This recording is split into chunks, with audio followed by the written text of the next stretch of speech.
Halo semuanya, perkenalkan nama saya Nika Nuaida dengan akhiran 156. Di sini saya akan menjelaskan tentang pengertian hukum acara pidana menurut Muljarno. Menurut Muljarno, hukum acara pidana atau hukum pidana formil adalah hukum yang mengatur tata cara melaksanakan atau mempertahankan hukum pidana material. Selanjutnya, menurut R. Suroso, hukum acara adalah kumpulan ketentuan-ketentuan dengan tujuan memberikan pedoman dalam usaha mencari kebenaran dan keadilan bila terjadi perkosaan atas suatu ketentuan hukum dalam hukum material yang berarti memberikan kepada hukum acara suatu hukum yang mengerti kepada hukum material. Halo semuanya, perkenalkan nama saya Lita Dwi Cakraprati dengan akronim 082. Di sini saya akan menjelaskan tentang posisi hukum acara pidana dalam sistem hukum. Dalam sistem hukum ada dua kelompok besar, ada hukum publik dan hukum privat. Hukum publik mengatur hubungan negara dengan masyarakat, termasuk hukum internasional publik, hukum tata negara, hukum administrasi, dan hukum pidana. Hukum privat sendiri mengatur hubungan antara individu seperti hukum perdata dan hukum dagang. Dalam hukum pidana terdapat dua konsep penting, yaitu ius poenale. Ius poenale itu aturan tertulis tentang tindak pidana. Aturan ini mencakup hukum pidana material dan hukum pidana formil. Hukum acara pidana termasuk dalam hukum pidana formil karena mengatur cara penanganan perkara pidana mulai dari penyelidikan hingga putusan hakim. Yang kedua ada ius puniendi, yaitu hak negara untuk memberikan pidana. Hak ini hanya boleh dijalankan jika mengikuti prosedur dalam hukum acara pidana itu sendiri. Melanjutkan kesimpulan dari yang sebelumnya, perkembangan habit itu di Indonesia dimulai dari aturan kolonial seperti IR, HIR, dan RBG, kemudian disatukan melalui Undang-Undang Darurat Nomor 1 Tahun 1951 hingga akhir lahir KUHP tahun 1981 sebagai hukum acara pidana nasional. KUHP juga memuat asas-asas penting seperti asas legalitas, praduga, tidak bersalah, peradilan cepat dan sederhana, hak atas bantuan hukum, persidangan terbuka, equality before the law, asas oportunitas, diferensiasi, fungsional, serta pemeriksaan langsung dari lisan. Semua ini menunjukkan bahwa hukum acara pidana berperan penting dalam memastikan proses peradilan yang adil dan melindungi hak setiap orang. Semuanya, perkenalkan nama saya Gelita Nafida Alhilani dengan akronim 026. Di sini saya akan menjelaskan tentang istilah dan pengertian. Dalam pasal 285 Undang-Undang Nomor 8 Tahun 1981, undang-undang ini disebut Kitab Undang-Undang Hukum Acara Pidana. Dalam penjelasan pasal 285 disebutkan Kitab Undang-Undang Hukum Acara Pidana disingkat KUHP. Secara singkat, pengertian hukum acara pidana dalam arti sempit mengandung suatu pengertian bahwa apabila ada pelanggaran hukum pidana material, maka hukum acara pidana berlaku atau berfungsi. Sedangkan dalam pengertian luas merupakan ketentuan-ketentuan yang digunakan untuk mencari dan mendapatkan kebenaran yang selengkap-lengkapnya. Berarti juga meskipun belum atau bahkan tidak ada pelanggaran terhadap hukum pidana material, hukum acara pidana sudah berjalan dan berfungsi apabila sudah ada sangkaan telah terjadi suatu tindakan pidana. Perkenalkan, nama saya Muhammad Lutfi Ristanto dengan akronim 166. Di sini saya akan membahas tentang tujuan hukum acara pidana. Dalam pedoman KUHP, tujuan dari hukum acara pidana adalah untuk mencari dan mendapatkan atau setidaknya mendekati kebenaran material. Ialah kebenaran yang selengkap-lengkapnya dari suatu perkara pidana dengan menerapkan ketentuan hukum acara pidana secara jujur dan tepat. Dengan tujuan untuk mencari siapakah pelaku yang dapat didakwakan melakukan sesuatu pelanggaran hukum dan selanjutnya meminta pemeriksaan dan putusan dari pengadilan guna menentukan apakah terbukti bahwa suatu tindak pidana telah dilakukan dan apakah orang yang didakwa itu dapat diperiksa. Dalam berbagai literatur, banyak disediakan bahwa tujuan hukum acara pidana adalah untuk mencari kebenaran dalam hukum material. Terima kasih. Perkenalkan, nama saya Yogal Puratama dengan NIM 162. Norma yang diatur dalam hukum acara pidana, norma dalam hukum pidana material, dan norma dalam hukum formil. Hukum pidana material mengatur tentang perbuatan apa saja yang dilarang, diwajibkan, atau diperbolehkan bagi masyarakat. Misalnya, larangan mencuri atau kewajiban tertentu yang harus dipatuhi. Jika suatu perbuatan tidak diatur dalam norma material, maka secara prinsip perbuatan itu boleh dilakukan karena tidak ada larangan atau kewajiban yang mengikat. Perbedaan dengan itu, hukum pidana formil mengatur prosedur dan kewenangan aparat penegakan hukum seperti polisi, jaksa, dan hakim. Norma kewenangan ini menentukan tindakan apa yang boleh dilakukan aparat, misalnya kewenangan menyelidiki, menahan, atau melakukan penggeledahan. Jika suatu kewenangan tidak diatur dalam hukum acara pidana, maka aparat tidak boleh melakukannya sebab tindakan mereka harus selalu memiliki dasar hukum yang jelas.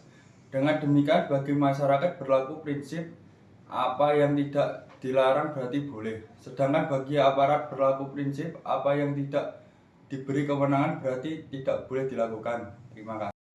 Perkenalkan, nama saya Aditya Bagas Nurliansa dengan NIM 25111764006. Nah, di sini saya akan membacakan materi yang ke-6, yaitu sejarah perkembangan HP di Indonesia. Sejarah perkembangan HP di Indonesia yang pertama sendiri ada IR atau Inland Reglement. IR adalah sebuah aturan hukum acara pidana yang dibuat oleh pemerintah kolonial Belanda khusus untuk penduduk pribumi di Indonesia. Aturan ini mulai berlaku pada tanggal 1 Mei 1848 dan ditetapkan dalam Stadsblad nomor 57. IR menjadi dasar awal dalam sistem peradilan pidana untuk masyarakat Indonesia pada masa kolonial. Selanjutnya, yang kedua ada Herzien Inland Reglement atau HIR. HIR sendiri merupakan pembaruan sekaligus Nah, yang kedua sendiri ada Herzien Inland Reglement atau HIR. HIR sendiri merupakan pembaruan sekaligus penyempurnaan dari IR. Aturan ini dibuat untuk memperbaiki kelemahan IR dan membuat sistem peradilan lebih teratur dan tertata lagi. Nah, yang kedua sendiri ada Herzien Inland Reglement atau HIR. HIR merupakan pembaruan sekaligus penyempurnaan dari IR. Aturan ini dibuat untuk memperbaiki segala kelemahan yang ada di IR dan membuat peradilan lebih teratur. HIR mulai berlaku berdasarkan Stadsblad nomor 44 tahun 1941. HIR terutama digunakan di wilayah Jawa dan Madura, sehingga menjadi aturan acara pidana yang sangat berpengaruh dalam sejarah hukum di Indonesia. Nah, yang ketiga sendiri ada Reglement for the Buiten Westen atau disingkat RBG. RBG adalah aturan hukum acara pidana yang diperlakukan untuk wilayah di luar Jawa dan Madura. Aturan ini ditetapkan di dalam Stadsblad nomor 227 tahun 1927. Dengan demikian, pada masa kolonial, sistem hukum acara pidana terbagi menjadi dua, khususnya di Indonesia, yaitu ada HIR untuk wilayah Jawa dan Madura dan RBG untuk wilayah luar Jawa dan Madura. Nah, selanjutnya yang keempat sendiri ada berlakunya Undang-Undang Darurat nomor 1 tahun 1951.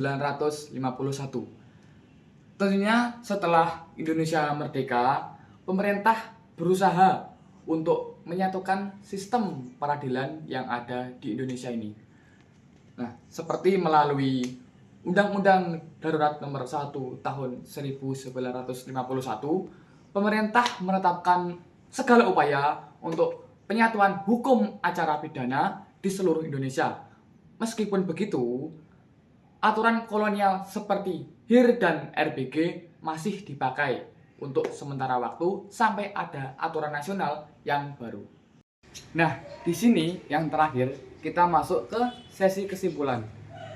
Apa sih kesimpulan dari 7 subbab materi yang sudah dibacakan oleh rekan-rekan saya?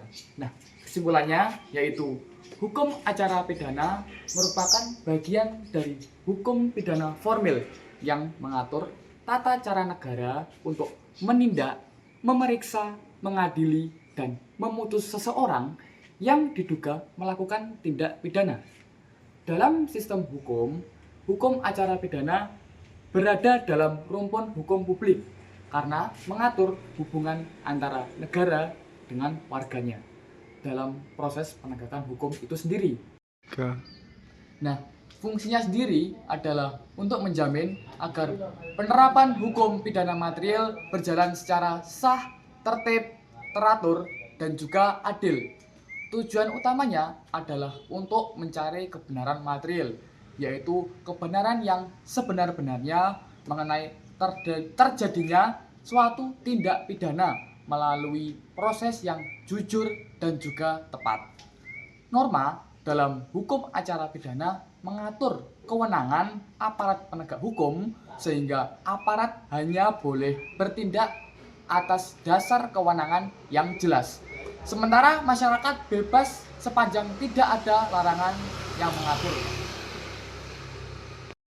Perkenalkan, nama saya Zaki Naufal Hamam dengan NIM 158.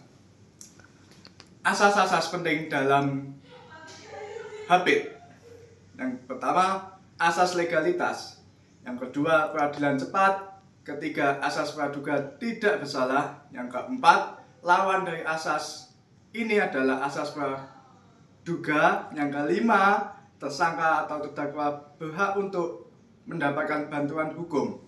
Yang keenam, asas oportunitas. 7, persidangan terbuka untuk umum. Yang kedelapan, setiap orang diperlakukan sama di hadapan hukum. Yang ke-9, asas diferensi fungsional. Yang ke-10, asas akusator dan inquisitor. Yang ke-11, pemeriksaan hakim langsung dan lisan.